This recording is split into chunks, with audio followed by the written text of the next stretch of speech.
साथ ही और सटीक जी हाँ, अगर हम उत्तर प्रदेश की बात करें तो और इसी मुद्दे लेकर स्वास्थ्य और इंफॉर्मेटिव के साथ मौजूद है सुधीर कुमार रावत जी, जो इंफॉर्मेशन इलेक्ट्रॉनिक्स और हेल्थ के स्टेट मिनिस्टर। स्वागत है कार्यक्रम खास मुलाकात में। पहला सवाल, स्वास्थ्य बुनियादी चीज़ों को हम रोटी कपड़ा मकान जिसको कहते हैं तो बहुत ज़रूरी है। सरकार क्या स्वास्थ्य तक पहुंचा पाई? बेशक देखिए, एक जब 2012 में हमारी सरकार बनी, 2012 में सरकार बनने के बाद स्वास्थ्य विभाग को लेकर के बहुत बड़ी चुनौती माननीय मुख्यमंत्री जी की थी, क्योंकि पिछली जो तत्कालीन सरकार थी बहुजन समाज पार्टी की, उसमें स्वास्थ्य विभाग से इतना खिलवाड़ हुआ कि उनके मंत्री तक जेल में गए, अधिकारियों की हत्याएं तक हुई हैं। आप भी जानते होंगे, इतना ज्यादा खिलवाड़ हुआ कि स्वास्थ्य विभाग की सारी व्यवस्थाएं चरमरा गई पिछली सरकार में, बसपा की सरकार में। 2012 में जब समाजवादियों की सरकार आई और हमारे हरदिल अजीज युवा मुख्यमंत्री जी ने जब उत्तर प्रदेश की कमान संभाली है, तो स्वास्थ्य विभाग एक जनता से सीधे जुड़ा हुआ विभाग है, जो गांव तक जुड़ा हुआ है। वो अंतिम से अंतिम इंसान जो है वो भी स्वास्थ्य लाभ के लिए स्वास्थ्य विभाग पर ही निर्भर रहता है, उससे जुड़ा हुआ विभाग है। तो माननीय मुख्यमंत्री जी ने उस चुनौती को स्वीकार किया और उन्होंने मैं उनको बधाई भी दूंगा, उनकी तारीफ भी करूंगा कि इतना ज्यादा उन्होंने स्वास्थ्य विभाग पर ध्यान दिया कि आज स्वास्थ्य विभाग जो चरमरा गया था, ये विभाग पिछली सरकार में, उसको पटरी में लाने का काम किया। और स्वास्थ्य विभाग को जनता से सीधे जुड़े हुए विभाग होने की वजह से जनता को सीधे लाभ आज मिल रहा है। आप बताइए, कभी किसी ने सोचा था 108 एम्बुलेंस, इसके बारे में कभी किसी ने कल्पना नहीं की होगी। आज हो क्या रहा है, देखा आपने? किसी का भी तबीयत खराब, कोई एक्सीडेंट हो गया है, तो अब कोई किसी जिसके पास बड़ी बड़ी गाड़ियां हैं उनके पास जाके अनुनय विनय नहीं करता है, सीधे 108 नंबर डायल करता है और समाजवादी एम्बुलेंस उसके पास पहुंच जाती है। चंद मिनटों में वो लेकर के सीधे संबंधित अस्पताल में पहुंचा देती है।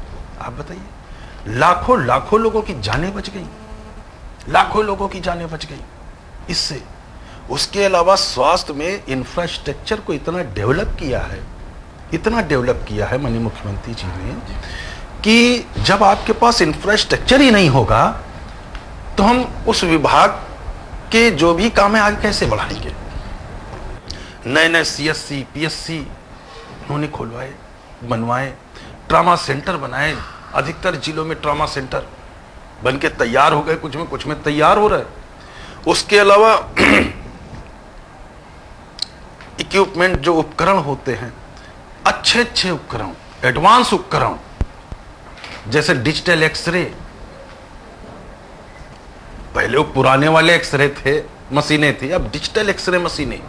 पैथोलॉजी में भी एडवांस टेक्नोलॉजी की पैथोलॉजी की मशीनें आ रही हैं, सब हम लोग भेज रहे हैं अस्पतालों में। उसके अलावा आपके जो अल्ट्रासाउंड होते हैं, ये भी बढ़िया क्वालिटी के, बढ़िया तरीके के सब हम लोग भेज रहे हैं। और एक्सरे हम लोगों ने फ्री कर दिया, पैथोलॉजी की जांचें हम लोगों ने फ्री कर दिया, निःशुल्क कर दिया, अल्ट्रासाउंड हम लोगों ने निःशुल्क कर दिया। आप बताइए, गरीब आदमी को और क्या चाहिए?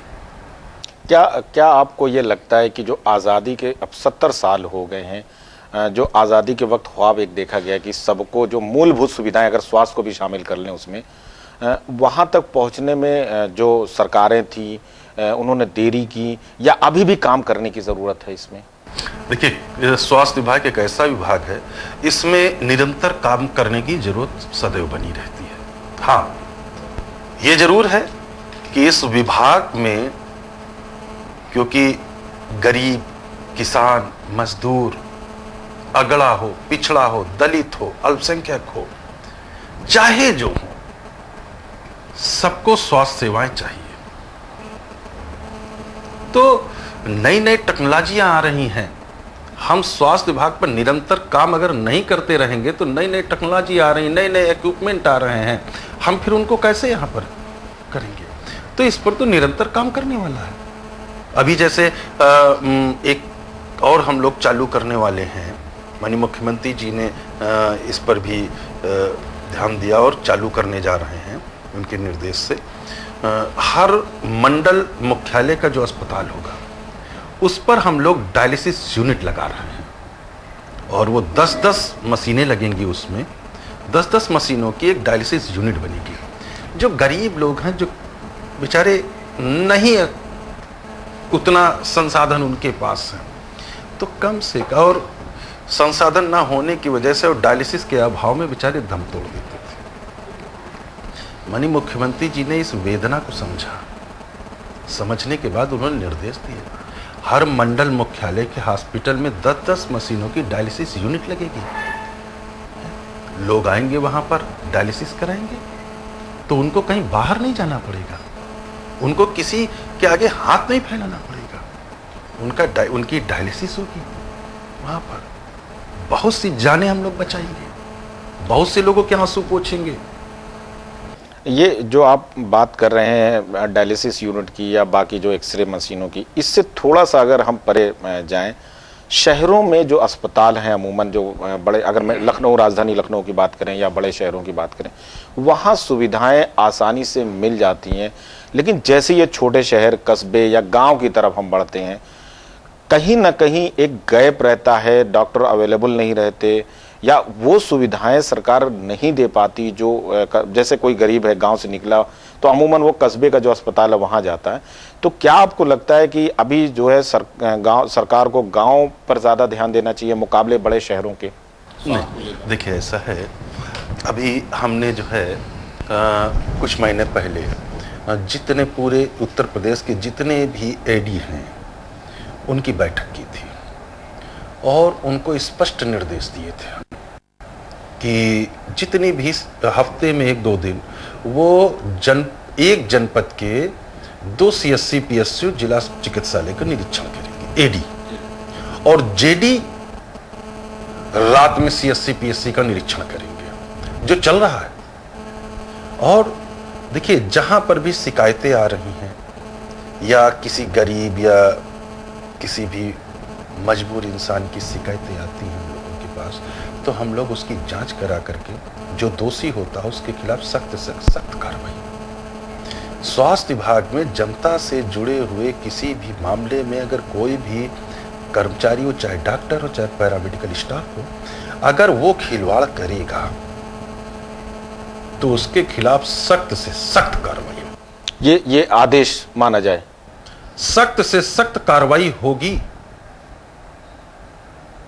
अगर किसी ने भी स्वास्थ्य विभाग के चाहे छोटे से कर्मचारी से लेके बड़े से बड़ा कर्मचारी अगर अनदेखी करता है जनता की, या कोई पेशेंट गया उसके साथ उसको दिक्कत हुई, जैसा कि आपने बताया कि अवेलेबल नहीं है डॉक्टर या ये इस तरीके की, अगर शिकायत आ गई तो उसकी जांच, और जांच के बाद दोषी अगर हुआ तो सख्त से सख्त कार्रवाई होगी। ये मैं आपको भरोसा दिलाता हूं। जो अब और कार्रवाइयां हो रही हैं। मैं खुद ही 10-12 जनपदों में स्वयं मैंने निरीक्षण किया है। फतेहपुर में किया, सुल्तानपुर में किया, फैजाबाद में किया, सीतापुर में किया, आपके आगरा में गया था, आगरा में किया, कई जनपदों में गया, बाराबंकी की 1-2 CSC PSC मैंने चेक की, और आपके लखीमपुर खीरी की 1 CSC हमने चेक की थी। मतलब कई जनपदों के हमने खुद देखा। तो जो व्यवस्था पिछली सरकार में थी 2007 से 2012 तक, और अब 2012 से अब तक आप तुलना कर दीजिए, आप खुद बताइए स्वास्थ्य सेवाओं में बेहतर से बेहतर इंतजाम हुए हैं या नहीं? मैं आपसे ही पूछ रहा हूं, बेहतर इंतजाम हुए हैं या नहीं? आप राजनीति, आपकी जब आपने शुरुआत की थी तो क्या कोई आपका राजनीतिक गुरु था जिसने आपकी मदद की और आप इस मुकाम तक पहुंचे? मैं सन 1992 के पहले से जुड़ा हूं नेताजी के साथ में। 1992 से पहले? उसके पहले से नेताजी को मैं बहुत पसंद करता हूं। उनके हमेशा कभी भाषण आते थे टीवी पर देखता, कहीं आते थे उन्नाव, कानपुर, कहीं आसपास हमारे जनपद में मैं जाता था उनको देखने के लिए, उनको सुनने के लिए। क्यों? क्योंकि वो नेताजी एक जमीनी नेता है, बहुत अच्छे हमें लगते। तो उसके बाद 1992 से जब हमारी पार्टी बनी तब से मैं पहले नगर अध्यक्ष बना समाजवादी युवजन सभा का, फिर उसके बाद निरंतर बनता चला गया, फिर समाजवादी पार्टी उन्नाव में जिला सचिव में रहा, लगातार रहा। उसके बाद 2007 में मुझे नेताजी ने टिकट दे दी। और एक शिक्षक के पास क्या होता है, अगर अभी की बात की जाए, आपने इतना काम क्षेत्र के लोगों के लिए किया कि दोबारा लोग आपको चुने? मैं अपने कामों से संतुष्ट हूं। जनता भी मेरी संतुष्ट है। विरोधी आप पर आरोप लगाते हैं कि आप अपने क्षेत्र में, सफीपुर की अगर हम बात करें विधानसभा की, तो वहां न मिलकर जनता से आप मुख्यालय उन्नाव में मिलते हैं, ऐसा कुछ है? अब चूंकि उत्तर प्रदेश सरकार में मुझे मंत्री बनाया गया है, तो अब तो हम पूरे प्रदेश के लोगों की अपेक्षाएं हमसे जुड़ी हुई हैं। अब मैं क्षेत्र का हूं, जो हमारा निर्वाचन क्षेत्र है वो तो हमारा घर है ही, मगर उन्नाव जनपद के अन्य जो निर्वाचन क्षेत्र हैं वो भी हमारे परिवार के हैं। तो हम अगर जिला मुख्यालय पे ना बैठें तो सब लोग हमसे कैसे मिल पाएंगे।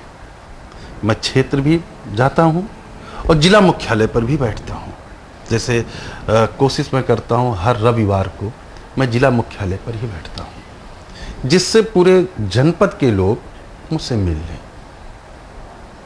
ये है, तो अब तो लोगों की अपेक्षाएं हमसे बढ़ी हैं, तो उस पर खरा उतरना है, और खरा उतरना है तो घर से भी निकलना पड़ेगा। अगर योजनाओं की हम बात करें, जैसे आप कहते हैं कि जनता से आप मिलते हैं, आपको फीडबैक मिलता है, मुख्यमंत्री जी जाते हैं, लेकिन हम भी जब क्षेत्र में जाते हैं, अगर हम लखनऊ की बात करें या कानपुर की बात करें, जो सरकार की योजनाएं, बड़े होर्डिंग्स हैं, पोस्टर हैं, बैनर हैं, छोटे शहरों में जाएं, लेकिन जो गांव तक है, गांव का जो आखिरी व्यक्ति, जहां लोकतंत्र कहते हैं कि लोकतंत्र गांव के अंतिम व्यक्ति तक होता है, वहां पर सरकार की योजनाओं का प्रचार प्रसार या सरकार की जो योजनाएं उन तक पहुंच रही हैं, क्या सरकार या सब पार्टी इस लेवल पर कोई काम करके या सर्वे करके ये देखती है या देख रही है या देखने जा रही है, या कोई ऐसा प्लान है आपके पास? क्योंकि हमें तो ज़मीनी हकीकत पर फर्क नज़र आता है, मेट्रो शहर से लेके गांव तक। देखिए, ऐसा है, ये जो आपने बात कही कि गांव के उस अंतिम से अंतिम व्यक्ति तक, तो उत्तर प्रदेश का जो भी रहने वाला है वो गांव में रह रहा हो, अंतिम से अंतिम व्यक्ति हो, जागरूक वो भी है। और जागरूक ऐसे है कि आप देख लीजिए कि आज मुख्यमंत्री जी ने समाजवादी पेंशन जो चालू की, 45 लाख लोगों को बांटी, 10 लाख का और टारगेट बढ़ा दिया। सब जानते हैं, राष्ट्रीय खाद्य सुरक्षा अधिनियम लागू हुआ, खाद्यान्न का वितरण अभी हुआ, मैं भी हम अपने जनपद में वितरण करके आया हूं। सब जानते हैं कौन क्या कर रहा है, जनता सब समझती है। अखिलेश सरकार ने इतने काम कर दिए कि जनता 2017 में वापस सत्ता सौंपेगी? बिल्कुल सत्ता सौंपेगी। और मैंने पहले भी कहा कि उत्तर प्रदेश के माननीय मुख्यमंत्री जी, माननीय अखिलेश यादव जी को उत्तर प्रदेश की करोड़ों करोड़ों लोग अपने परिवार का सदस्य मानते हैं, उनको अपने दिल में बिठाए हैं। क्यों? क्योंकि हमारे मुख्यमंत्री जी का दिल बहुत बड़ा है, और उन्होंने जो काम किए हैं, जो गरीब, किसान, मजदूर, व्यापारी, अगड़े पिछड़े, दलित, अल्पसंख्यक, मतलब एक तरफ से सबको अपने परिवार की तरीके से माना, कहीं भेदभाव नहीं। तो उत्तर प्रदेश की जनता भी हमारे मुख्यमंत्री जी को अपने दिल में रखे है। 2017 में आप देख लीजिएगा, चुनाव के बाद समाजवादी पार्टी पूर्ण बहुमत में नहीं, प्रचंड बहुमत में आएगी, ये मैं आपको विश्वास दिला रहा हूँ। जो विपक्षी दल की अगर हम बात करें, चाहे वो बीएसपी हो, कांग्रेस हो या बीजेपी हो, ज्यादातर दल आप पर जो जब भी विधानसभा के अंदर या बाहर की बात होती है, कानून व्यवस्था को लेकर वो बहुत वार करते हैं, बार बार कानून व्यवस्था का मुद्दा उठाते हैं और उनका ये इल्जाम होता है कि पार्टी के वर्कर या नेता कानून व्यवस्था को लेकर जो समाजवादी पार्टी के हैं वो उसमें ज्यादा इन्वॉल्व रहते हैं। अच्छा, एक बात बताइए आप, हमारी सरकार की कोई कमी है नहीं, हर क्षेत्र में हमने काम किए, लैपटॉप बांटा, कन्या विद्याधन योजना का लाभ दिया, मेट्रो चला रहे हैं, विकास के नाम पर गांव विकास हो रहा है, लोहिया कानून व्यवस्था मैं उसी पे आ रहा हूं, लोहिया आवास हो, समाजवादी पेंशन की व्यवस्था, जनेश्वर मिश्र गांव हो, लोहिया गांव हो, उसके अलावा आपकी 108 एम्बुलेंस हो, स्वास्थ्य संबंधित जितनी सुविधाएं दे सकते वो दे रहे हैं हम लोग, एक्सरे फ्री, अल्ट्रासाउंड फ्री, इलाज फ्री, दवाई फ्री, हर एक चीज पे हम सुविधा दे रहे हैं लोगों को। विकास हमने जितना कर दिया, किसी ने आज तक विकास नहीं किया, तो विरोधियों के पास कोई मुद्दा ही नहीं है, कोई मुद्दा नहीं है। वो विकास हम लोग कर रहे हैं, माहौल बढ़िया बना रहे हैं इस उत्तर प्रदेश में, तो उनके पास, विपक्षियों के पास कोई मुद्दा ही नहीं है। वो क्या कहें, विकास, अगर हिम्मत है तो विकास के नाम पर कर ले आकर के बहस। भाजपा के लोगों ने जो गुजरात मॉडल दिखाया पूरे हिंदुस्तान में है, आज विकास की बात हमारे उत्तर प्रदेश से करें, विकास की बात नहीं करेंगे। क्यों? क्योंकि उत्तर प्रदेश में जितना विकास हुआ है, जितना हो रहा है, यह पूरा उत्तर प्रदेश जान रहा है, कभी इतना विकास नहीं हुआ।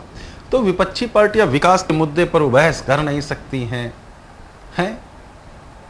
किसी और अन्य मुद्दे पर बहस कर नहीं सकती हैं। करेंगी तो किस पर करेंगी विपक्षी पार्टियां? आप बताइए, अगर कोई पीड़ित कानून व्यवस्था मुद्दा है, कोई पीड़ित है, हमारी सरकार ने बड़ा अच्छा किया है, जो पीड़ित है अगर वो थाने गया है तो उसकी रपट लिखी जा रही है।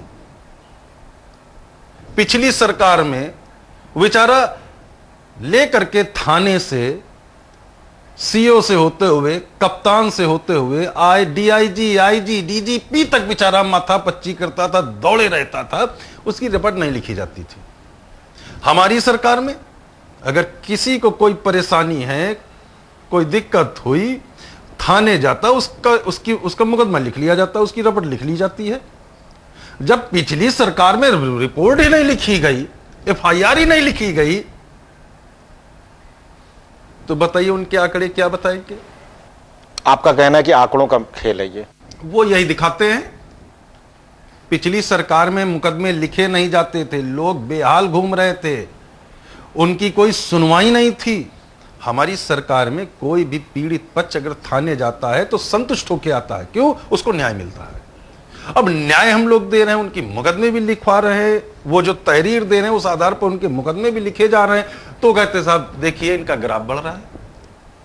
मतलब जनता जाए अगर थाने पर, उसका मुकदमा लिख लिया गया तो उनको बड़ी दिक्कत है विपक्षी पार्टियों को कि साहब देखिए ग्राफ बढ़ रहा है, ज्यादा क्राइम हो रहा है। अगर मुकदमा, पिछली सरकार में मुकदमा ही नहीं लिखा गया, गरीबों को न्याय ही नहीं मिला, तो उनका आंकड़ा क्या बताएगा? मुद्दा यह है, वो कहावत एक है, खिसियानी बिल्ली खंभा नोचे, बस और कुछ नहीं। एक आखिरी सवाल आपसे सुधीर जी की, इतने 4 साल सरकार को हो गए हैं, ईमानदारी से कहा जाए क्या कुछ ऐसे काम भी रह गए हैं जो सरकार को करने चाहिए थे वो नहीं हो पाए हैं, और आपके भी अपने कुछ ऐसे काम जो सोचे थे आपने वो न कर पाए हों? देखिए, काम करने वाले व्यक्ति के लिए कभी ये नहीं होता कि हमारा काम पूरा हो गया। जो काम करने वाला व्यक्ति होगा वो दिन और रात यही सोचता है कि हमको अभी ये भी काम करना, हमको अभी ये भी। देखिए दुनिया बहुत आगे निकल रही है, बहुत आगे निकल रही है। हम अगर हिंदुस्तान को और उत्तर प्रदेश को हम रात दिन ना सोचे उसको आगे ले जाने के लिए, तो हम दुनिया से बराबरी नहीं कर सकते हैं। आज देखिए कई देश कहां से कहां पहुंच गए। हिंदुस्तान जब आजाद हुआ उसके बाद वो देश आजाद हुए, आज वो कहां खड़े हैं, हम कहां खड़े हैं। तो हमको रात दिन सोचना होगा कि हम आज ये काम किए हैं, कल हमको ये करना है। तो सोच तो हमेशा काम करने वाले की सोच हमेशा यही होती है कि हमको अभी ये भी करना है, हमको ये भी करना है। ये है तो काम हम जितना किए हैं हम संतुष्ट हैं, मगर इतना नहीं संतुष्ट हैं। क्यों? क्योंकि हमको अभी और काम करना है। इस उत्तर प्रदेश को हमें हिंदुस्तान नहीं पूरी दुनिया के नक्शे पे लाना है। ये हमारा ध्येय है। इस उत्तर प्रदेश को उत्तम प्रदेश बनाना है, या माहौल अच्छा लाना है। विकास दिख भी रहा है। अब देखिए बिजली के क्षेत्र में देखिए कितना काम हुआ, हर क्षेत्र में काम हुआ है। तो हम चाहते हैं कि ये उत्तर प्रदेश दुनिया के नक्शे पे सोने की तरीके से चमके। ये हमारा लक्ष्य है। ये थे हमारे साथ आईटी, इलेक्ट्रॉनिक और चिकित्सा स्वास्थ्य राज्य मंत्री सुधीर कुमार रावत जी, जिन्होंने सभी सवालों के बेबाकी से जवाब दिया। अगले कार्यक्रम में नए मेहमान के साथ हम फिर हाजिर होंगे। इजाजत दीजिए पूरी टीम के साथ। नमस्कार।